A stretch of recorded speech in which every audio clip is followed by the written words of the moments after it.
നിങ്ങൾ ലോകത്ത് എവിടെയെങ്കിലും സ്വന്തം ടീച്ചറെ പേടിച്ചുകൊണ്ട് ഹൃദയാഘാതം വന്ന ഒരു കുട്ടി മരിച്ചതായിട്ട് കേട്ടിട്ടുണ്ടാ? എന്നാൽ ഇന്നലെ അങ്ങനെ ഒരു സംഭവം നടന്നടോ. ആന്ധ്രാപ്രദേശിലെ വിശാഖപട്ടണത്തിൽ LKG പഠിക്കുന്ന ഒരു കുട്ടി 6 വയസ്സ് പ്രായമുള്ളൂ കേട്ടാ. സ്വന്തം ടീച്ചറെ കയ്യിൽ കുഴഞ്ഞ് വീണ് മരിക്കുകയാണ്. ഹോംവർക്ക് ചെയ്യാത്തതിനെ തുടർന്ന് ആ ടീച്ചർ ആ കുട്ടിയെ പേടിപ്പിക്കുകയാണ്.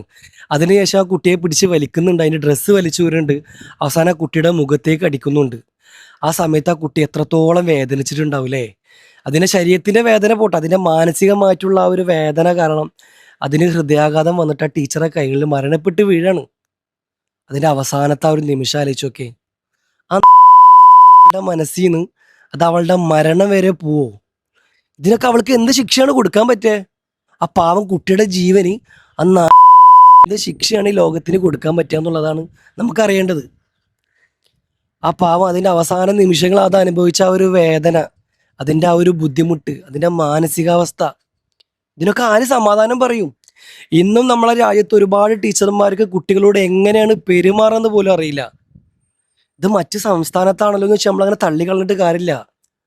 നമ്മുടെ നാട്ടിൽ ഇത് വന്നതിന് എന്ത് ചെയ്യും? ഏ കുട്ടികളുടെ അതിക്രമങ്ങൾ പല രീതിയിലും പല സ്ഥലത്തുന്നുണ്ട്.